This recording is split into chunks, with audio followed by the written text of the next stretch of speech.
Fame is a strange companion. It applauds when you laugh, but it never speaks when you cry. For Jimmy Kimmel, a man who made millions laugh, the silence behind the spotlight would become louder than the applause and far more devastating than the jokes he told. Hollywood thrives on reinvention. Stars rise, fall, and reinvent themselves in cycles as predictable as the changing seasons. But every now and then, a story breaks that doesn't fit the rhythm. A story of someone who seemed untouchable, yet suddenly found the ground beneath them vanish. Jimmy Kimmel's story is one of those. For nearly 2 decades, Jimmy Kimmel Live had been a fixture of American television. It wasn't just a show, it was a nightly ritual. Millions tuned in to watch him skewer celebrities, poke fun at politicians, and read mean tweets that went viral by morning. He wasn't just a comedian, he had become part of the cultural bloodstream of the United States. The boy from Brooklyn who once taped Letterman in his bedroom was now a household name, carrying the torch of late-night comedy into a new era. And then it happened. One night, during what should have been another routine monologue, Jimmy Kimmel made an offhand remark about the shocking assassination of conservative activist Charlie Kirk. The words, intended as biting satire, landed with a thud. To some, they sounded dismissive, mocking not just a tragedy, but an entire political movement. In the hyper-polarized climate of America, the reaction was instant and ferocious. Social media lit up. Within minutes, hashtags calling for Jimmy's cancellation trended across platforms. Clips of the moment, stripped of context, spread like wildfire. Viewers who had never watched his show suddenly had an opinion about it. In living rooms across the country, Jimmy Kimmel went from entertainer to lightning rod. But the backlash didn't stop with angry tweets. ABC affiliates like Nexstar and Sinclair quickly distanced themselves, pulling the show from their schedules. Some replaced it with tribute programming for Charlie Kirk, turning Jimmy's time slot into a nightly reminder of his misstep. For a man who had built his life on being broadcast into homes across America, the silence of that empty time slot was more brutal than any insult. Then came the political firestorm. Former President Donald Trump, long one of Jimmy's favorite targets, pounced. He called the suspension justice long overdue, mocked Kimmel's talent, and hinted at punishing networks that dared to criticize him. It wasn't just commentary, it was fuel poured onto a raging cultural fire. Overnight, Jimmy Kimmel wasn't just a comedian who said something controversial.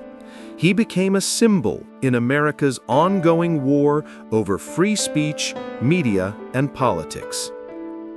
The fallout was swift. Advertisers pulled out, ABC executives scrambled behind closed doors. Disney, the network's parent company, feared the financial and political backlash. Within days, the announcement came. Jimmy Kimmel Live was suspended indefinitely. For fans, it was unthinkable. For critics, it was victory. For Jimmy himself, it was devastation. But here's the truth. Scandals like this don't appear out of nowhere. They are not born in a single joke or a single night. They are the result of years of pressure, private battles, and hidden cracks in the image of a smiling entertainer. Jimmy's downfall was not simply the story of one remark. It was the culmination of a lifetime spent balancing laughter and pain, applause and silence. As Hollywood stars rushed to defend him, and as conservative voices demanded accountability, one question lingered. How did the man who made a nation laugh every night end up here, suspended, isolated, and facing the collapse of everything he had built? Because behind the applause, behind the carefully timed monologues and the viral sketches, was a man whose struggles had long gone unseen. And the truth behind it is much darker.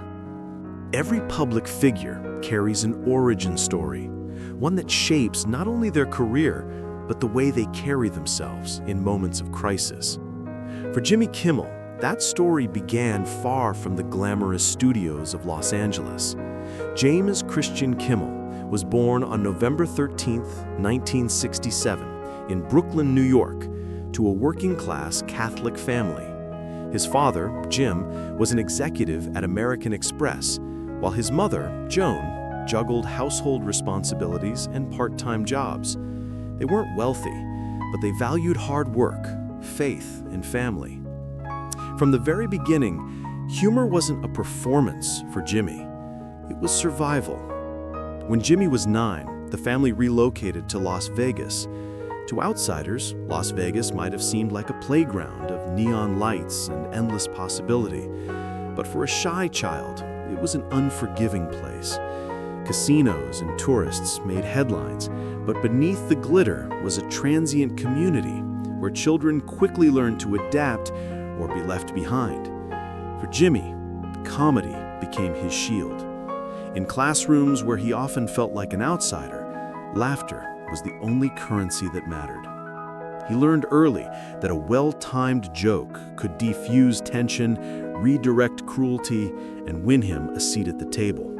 He wasn't the tallest, the strongest, or the most popular, but he was the one who could make people laugh. And for a boy constantly trying to find his footing in a city of constant reinvention, that was enough.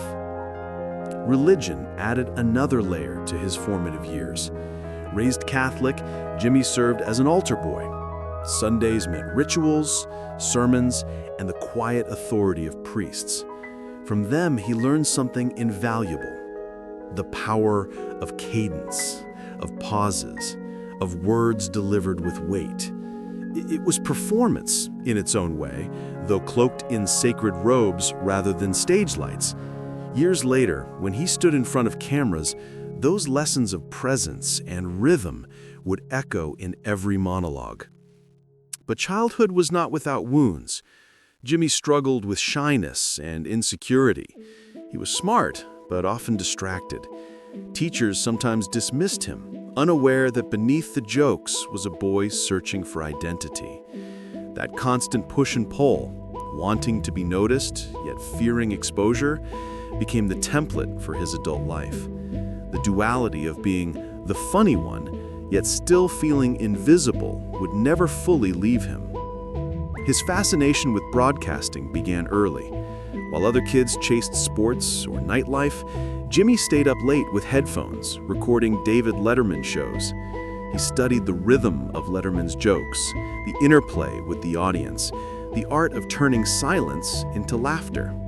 In those quiet hours, a dream took root. One day, he too would sit behind a microphone, turning humor into connection. After high school, Jimmy enrolled at the University of Nevada, Las Vegas, and later Arizona State University. But academics couldn't compete with the lure of radio. The classroom felt confining, the studio liberating. He joined campus radio stations, often working unpaid shifts just to gain experience. His parents worried, questioning whether this path had any future. But Jimmy's stubbornness was already set. He would chase the dream, even if it meant years of failure. And failures came often. Jimmy was fired from multiple radio jobs in his early 20s. Some station managers found him too abrasive. Others thought his style unpolished. Each dismissal was a blow to his pride, but also an education. He learned what worked, what didn't, and above all, how to get back up after rejection. The resilience that would later carry him through Hollywood scandals was forged in those tiny, soundproof booths where nobody seemed to believe in him. The turning point came at KROQ in Los Angeles. Known for its edgy programming, KROQ was the proving ground for countless young talents. Jimmy started behind the scenes, writing jokes and producing segments for the morning show Kevin and Bean. Slowly, he earned airtime. Listeners responded to his humor, his honesty, his refusal to pretend to be anyone but himself. For the first time, Jimmy wasn't just the funny kid in class. He was a voice that mattered. Yet even in success, the seeds of struggle remained. He was obsessive, rewriting scripts long after others had gone home. He worried constantly about being good enough, about being replaceable. Colleagues admired his work ethic, but saw the toll it took. He wasn't just building a career, he was building armor, layer upon layer of humor to protect the insecure boy inside. Looking back, it's easy to see the trajectory. A boy who learned to survive through jokes, a teenager who dreamed of microphones, a young man who turned rejection into resilience. But woven into that trajectory were the cracks that would one day widen. The sense of being on the outside, the perfectionism that bordered on obsession, the reliance on laughter not just as performance but as identity. And there was one more threat, a mentor. At KROQ, Jimmy found someone who believed in him, who gave him chances when others dismissed him.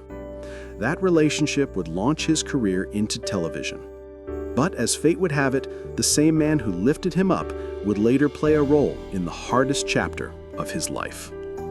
For now, though, Jimmy Kimmel was simply a young man with a dream, a microphone, and the relentless drive to turn laughter into belonging.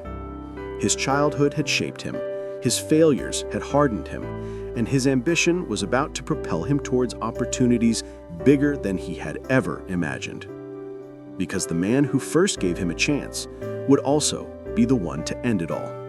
Every dreamer has a moment when ambition collides with opportunity. For Jimmy Kimmel, that collision came after years of scraping by in radio, a medium he loved, but one that never seemed to love him back. The shift began in the mid-1990s, when Jimmy moved from local radio to television. It wasn't glamorous. He wrote jokes for other personalities, voiced minor segments, and often wondered whether he would ever step out from the shadows. But one opportunity, quirky, unexpected, and seemingly small, would begin to change everything. In 1997, Comedy Central launched a trivia show called Win Ben Stein's Money. The concept was unusual. Pair a monotone economist and political commentator, Ben Stein, with a wisecracking sidekick who would banter with contestants. Jimmy landed the role of co-host, though many doubted he could hold his own against Stein's intellectual presence. What followed surprised everyone. The chemistry was undeniable. Ben Stein was the straight man, serious, analytical, almost robotic. Jimmy was the foil, irreverent, quick, unafraid to puncture the tension with a laugh. Viewers didn't just tune in for trivia, they tuned in for the dynamic between the two men. And in 1999, their success was validated when the duo won an Emmy Award for Outstanding Game Show Host. For Jimmy, it was a revelation.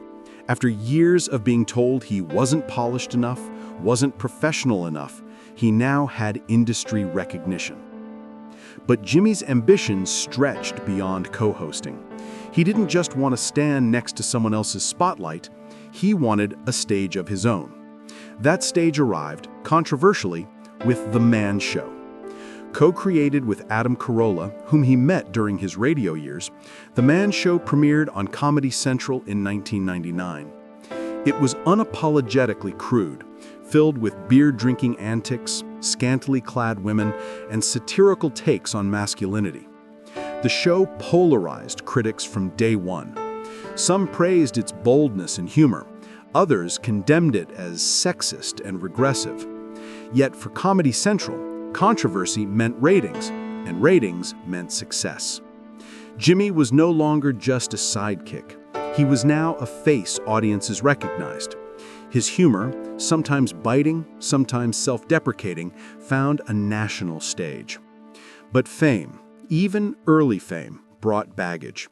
As the show grew in popularity, so did criticism. Jokes that once seemed harmless were archived, waiting to be judged by future standards. Colleagues warned him, "This show will follow you." Jimmy laughed it off at the time, but history would prove him right. Behind the scenes, the workload was punishing. Producing comedy for television demanded constant innovation. Jimmy stayed late into the night, obsessively revising sketches, rethinking delivery. Friends noticed a change. He was more guarded, less relaxed. Humor once had been his joy. Now it was his shield, the armor he wore into battle with critics, executives, and even himself. Then came the call that would change his life. In 2003, ABC sought to revitalize its late-night programming. Competing against legends like David Letterman and Jay Leno seemed almost impossible. Yet somehow, Jimmy Kimmel was chosen to host a new show, Jimmy Kimmel Live. His debut, airing after the Super Bowl, was seen by millions, a launchpad that could catapult him into the elite circle of late-night hosts. The reaction was harsh. Critics panned the premiere, calling it unfocused and underwhelming. Ratings lagged. The industry whispered that Jimmy wouldn't last 6 months. For a man who had already endured so many rejections, the prospect of another failure was terrifying. But Jimmy refused to quit. Instead of mimicking Letterman or Leno, he leaned into authenticity. He wasn't the polished insider, he was the relatable outsider. He brought his Uncle Frank and Aunt Chippy onto the show. He staged pranks. He embraced awkwardness. Slowly, audiences began to connect. He wasn't trying to be perfect, he was trying to be real. And in a world of carefully curated television, real felt revolutionary. By the mid-2000s, Jimmy Kimmel Live had carved out its place. Segments like Celebrities Read Mean Tweets became viral sensations, defining a new era where late-night comedy extended beyond TV screens into the digital world. Jimmy, once fired from radio stations for being too much, was now setting the pace for how late night could thrive in the internet age. Yet, even in this rise, cracks appeared. The grueling schedule consumed him. Pressure from executives to balance comedy with advertiser sensitivities weighed heavily. And the old criticisms from the Man Show lingered, resurfacing in op-eds and interviews. Jimmy brushed them aside, but deep down he knew the past was a shadow he could never fully escape. Still, for the boy who once taped Letterman shows in his bedroom, the dream had come true. He was no longer on the outside looking in. He was part of the conversation, a rival to the very icons he had idolized. But fame, like comedy, is all about timing. And just as his timing had propelled him forward, it would also reveal the hidden fractures waiting to surface, because at the very peak, the cracks began to show. By the late 2000s, Jimmy Kimmel had done the improbable. He had survived the brutal first years of late night and carved out his own lane. Jimmy Kimmel Live was no longer the scrappy underdog. It was a cultural institution. In a landscape dominated by giants, Jimmy had become a giant himself. The show's format was deceptively simple: a monologue, a few sketches, celebrity interviews, and a musical act. But Jimmy's version of the formula carried something extra. He had the ability to make celebrities feel human and ordinary people feel like celebrities. When actors sat on his couch, they weren't just promoting a film, they were participating in comedy bits that often outshined the projects themselves. And then there were the sketches. Celebrities Read Mean Tweets wasn't just funny, it was a cultural phenomenon. Stars from across the spectrum, Tom Hanks, Taylor Swift, even sitting presidents participated. The bit, designed to poke fun at the cruelty of internet culture, turned into viral gold.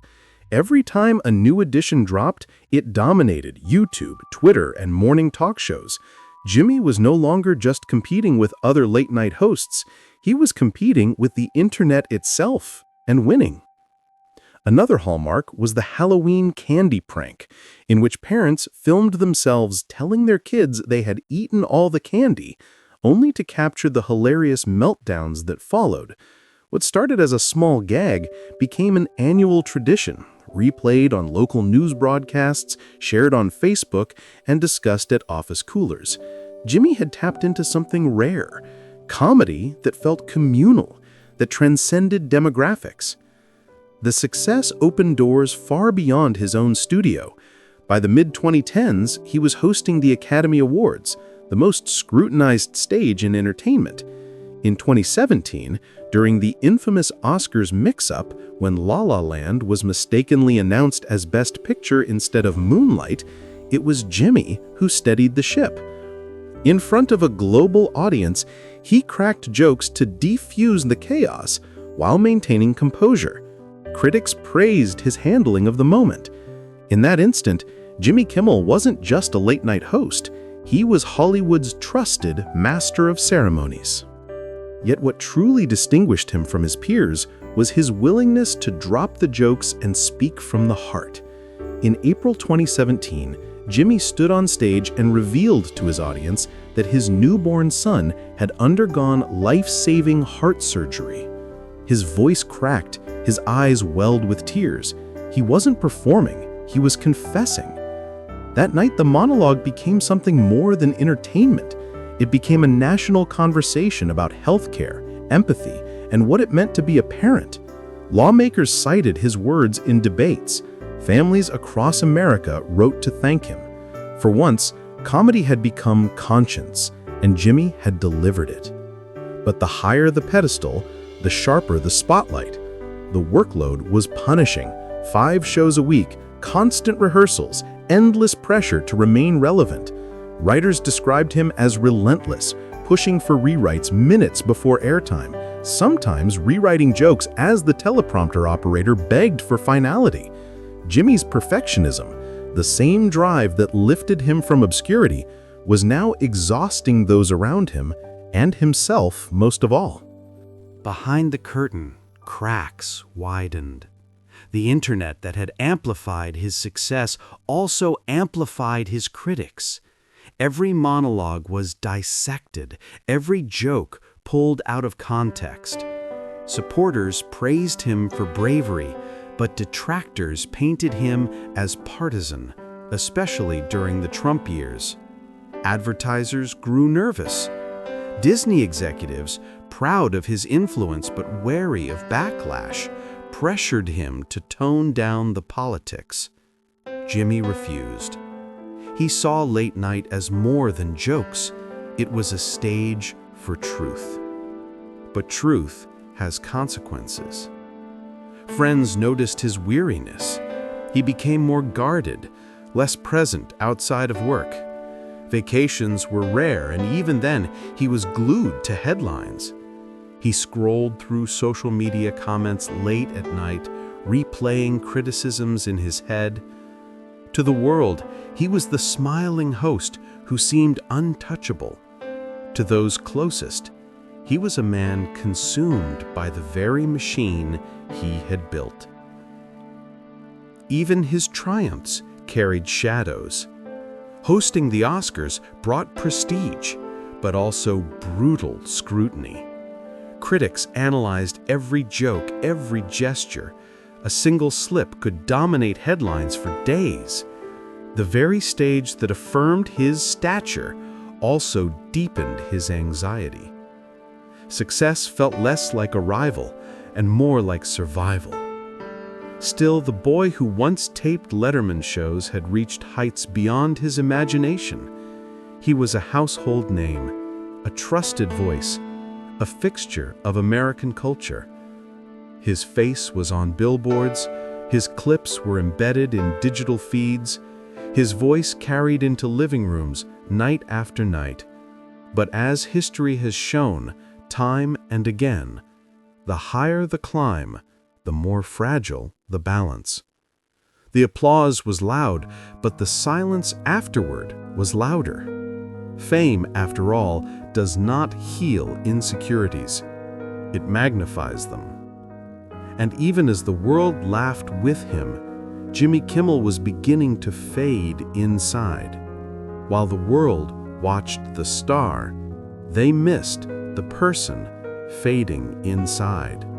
Fame doesn't break in a single night. It erodes, slowly, invisibly, until one final moment shatters the illusion. For Jimmy Kimmel, that moment came years into his reign at the top. The pressures of late night were merciless. Every week, 5 new shows. Every show, a new monologue that had to be sharp, relevant, and safe enough for advertisers, but dangerous enough to go viral. Jimmy thrived on that tightrope walk, but the toll was immense. Staffers whispered about his exhaustion, about his shorter temper, about the way he carried stress like a weight strapped to his shoulders. Privately, Jimmy leaned on coping mechanisms. Long nights with drinks blurred the edges of fatigue. Health scares, stress-related problems that landed him briefly in hospitals, reminded him he was mortal. Yet, as always, he turned these scares into monologue material, disguising fragility as comedy. To millions, he looked resilient. To those close to him, he was unraveling. And then came the ghosts of the past. Clips from The Man Show resurfaced, circulating online with new labels: sexist, offensive, toxic. What had once been marketed as satire now looked ugly in the harsh light of 2010's cultural politics. Jimmy apologized, sometimes sincerely, sometimes defensively. He tried to move forward, but each resurfaced clip was a reminder: the past never truly dies in the age of the internet. Still, he pushed on, and in pushing, he became more political. During the Trump presidency, Jimmy used his stage to criticize policies on immigration, gun control, and especially healthcare. His heartfelt plea for children's medical coverage had moved millions, but it had also painted a target on him. For conservatives, Kimmel became a villain, a late-night jester who mocked their values. In this polarized climate, the tension built like pressure in a sealed chamber. It only needed a spark. That spark came one ordinary night. In a monologue, Jimmy addressed the shocking assassination of conservative activist Charlie Kirk. His words, intended as gallows humor, landed with a thud. Stripped of context, they sounded cruel, dismissive, even celebratory. Within minutes, clips of the remark flooded social media. Hashtags calling for his cancellation trended worldwide. To one half of America, he was not a comedian processing tragedy through satire. He was a monster mocking death. The backlash was unlike anything he had faced before. Conservative outlets looped the clip endlessly. Affiliate networks like Nexstar and Sinclair quickly distanced themselves, refusing to air Jimmy Kimmel Live. Some went further, replacing his slot with tribute programming for Kirk. What had been his lifeline, the nightly broadcast, was suddenly cut. Then came the political hammer. Former President Donald Trump seized the moment, calling Kimmel talentless, mocking his suspension, and threatening consequences for networks that aired anti-American comedy. It wasn't just criticism, it was a rallying cry. Suddenly, Jimmy wasn't just a host who misspoke. He was a symbol of everything conservatives wanted to destroy. Behind closed doors, ABC executives panicked. Disney feared advertiser withdrawals and boycotts. Emails flew, lawyers convened, and within days, the verdict was announced. Jimmy Kimmel Live suspended, indefinitely. For Jimmy, it was devastating. This wasn't a bad headline or a rough review. It was erasure. The studio that once trusted him now treated him as a liability. Journalists swarmed. The New York Times ran headlines asking if comedy had gone too far. Conservative commentators demanded apologies and punishment. Even progressive voices split. Some defended him as a free speech casualty. Others quietly stepped back, unwilling to burn political capital. Hollywood rallied. Actors and musicians voiced support, calling his suspension censorship. Some even threatened boycotts of Disney. But for Jimmy, those gestures felt hollow. Tweets and statements couldn't bring back his show, his stage, his identity. At home, he retreated. Friends described him pacing, replaying the clip, dissecting his words. He argued context with himself, insisting he hadn't meant it that way. But in the court of public opinion, intent no longer mattered. Only perception did. The hardest cut came from inside. The mentor who had once vouched for him in the early days at ABC quietly advised executives that suspension was the only option. For Jimmy, it was betrayal layered upon humiliation. The man who had given him his first chance was now complicit in taking it away. He confided to a friend late one night, "When you're a comedian, you think you'll be remembered for the laughs, but all it takes is one line, one mistake, and that's what defines you forever." The laughter that had been his shield was now the weapon that cut him down. And while the headlines screamed, while politicians pointed, while Hollywood debated, one truth became clear. Jimmy Kimmel, the man who had built an empire of jokes and authenticity, was watching it collapse before his eyes. No one knew it then, but the end was already on its way. Every downfall has a point of no return. For Jimmy Kimmel, it was the morning ABC released a carefully worded statement. In light of recent events, Jimmy Kimmel Live will be placed on indefinite suspension. No apology, no defense, just erasure. In a single paragraph, 2 decades of work disappeared from television. The studio lights went dark, the cameras sat idle. For the first time in nearly 20 years, Jimmy's voice was absent from late-night America. The silence was deafening. Hollywood erupted. Fellow hosts voiced support. Actors, musicians, and directors tweeted defenses, calling the suspension censorship. Some urged boycotts of Disney, ABC's parent company. But networks aren't swayed by hashtags. They move with advertisers and shareholders. And those advertisers were gone. Within days, major sponsors quietly shifted budgets to safer shows. Rival networks scrambled to fill the vacuum. The machine of television didn't pause for Jimmy, it simply moved on without him. At home, the reality hit harder. Friends described him as restless, pacing his house, replaying the clip that had triggered it all. He dissected every word, every pause, trying to convince himself he hadn't meant it as it sounded. But the internet doesn't deal in intent, it deals in perception. And perception had already delivered its verdict.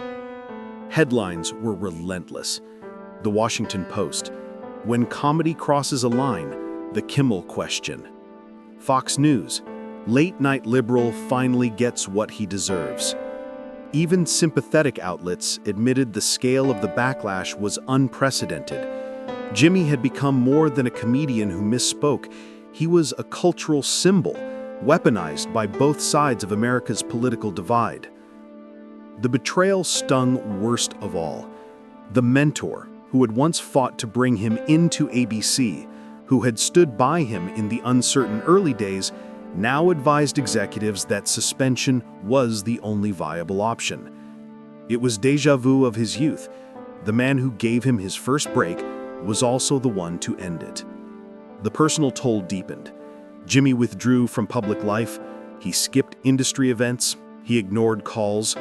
Those who did reach him described a haunted man, stripped of his anchor. Hosting late night wasn't just a job. It had been his identity. Without it, he floundered. The psychological spiral was brutal. For years, Jimmy had fought insecurity with humor.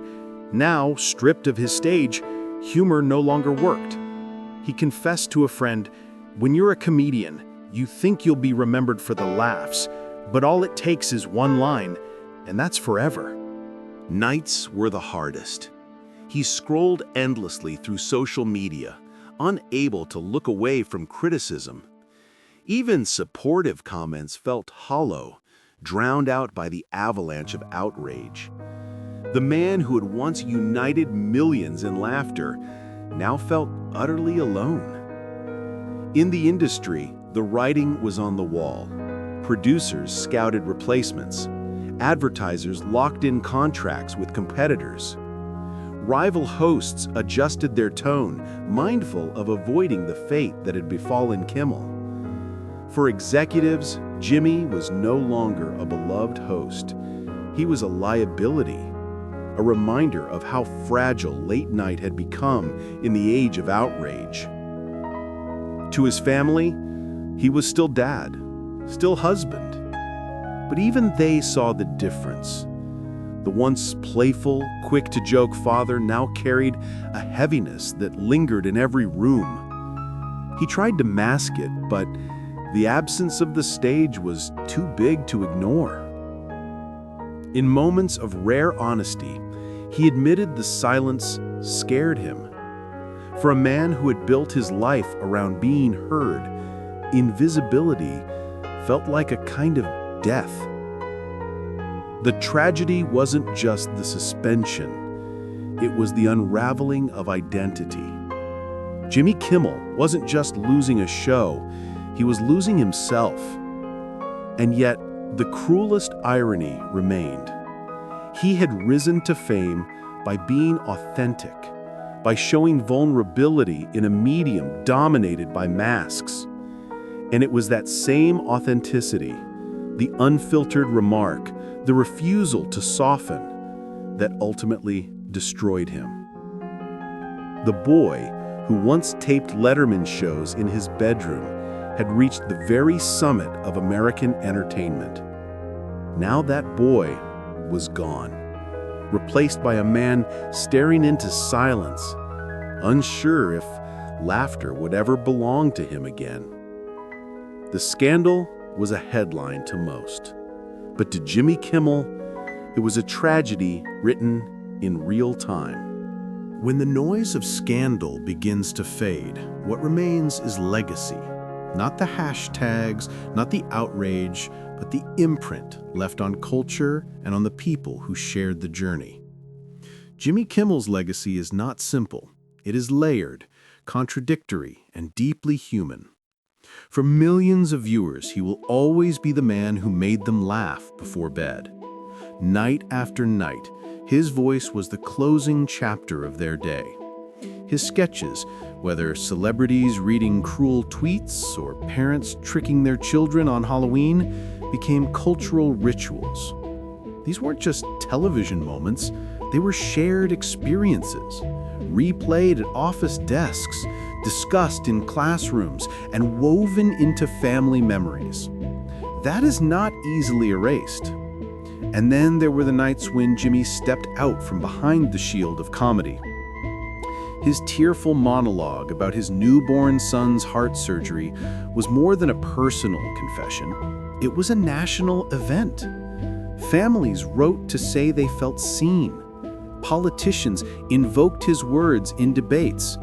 For once, a late-night comedian wasn't just reflecting culture, he was shaping it. That kind of impact, rare and raw, endures beyond any scandal. Colleagues remember his intensity. Writers and producers often described him as relentless, a man who demanded excellence and rewrote jokes until the final second. Some found it exhausting, others found it inspiring, but all agreed on one thing: he cared, sometimes too much. Comedy wasn't just work for Jimmy, it was identity, bloodline, and shield. That passion drove him to the top, but it also left him vulnerable to collapse when the shield cracked. To his family, the legacy is quieter, more intimate. They remember the father who came home after shows and tucked his children into bed. The husband who, despite exhaustion, tried to leave the pressure of television at the studio doors. To them, the man who carried America's laughter was simply Jimmy, flawed, loving, stubborn, and deeply human.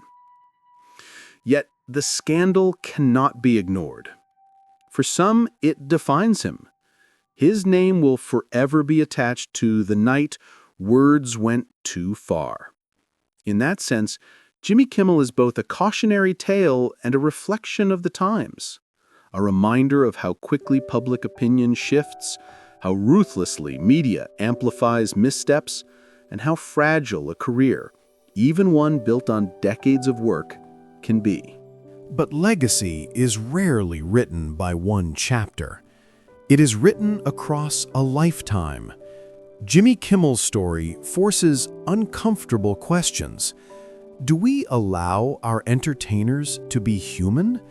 Can we forgive imperfection, or do we reduce people to their worst moment? In our hunger for spectacle, do we forget that behind the jokes, there is a person carrying the same insecurities, the same fragility as anyone else? The prologue asked us to consider fame as a strange companion, applauding when we laugh, silent when we cry. Jimmy Kimmel lived that paradox. His laughter reached millions, but when he stumbled, the applause stopped. In that silence, he faced the truth. Fame does not comfort, it only watches. Perhaps that is the lesson his story leaves behind. Success is bright, but fragile. Laughter is powerful, but fleeting. And legacy, true legacy, is found not in perfection, but in humanity. Jimmy Kimmel's downfall is not only the story of one man, it is the mirror of an industry and a culture. Entertainment builds idols out of laughter, then dismantles them in outrage. Politics weaponizes comedy. Audiences, conditioned by social media, demand flawlessness but thrive on mistakes. What happened to Kimmel reminds us that the stage is both gift and trap. The very platform that elevates can also destroy. And in a world where every word is recorded, clipped, and replayed endlessly, the boundary between comedy and catastrophe has never been thinner. Perhaps his tragedy is not unique, but emblematic. A reminder that behind every spotlight lies a shadow, and behind every smile, a private pain. We tell the stories the spotlight forgets.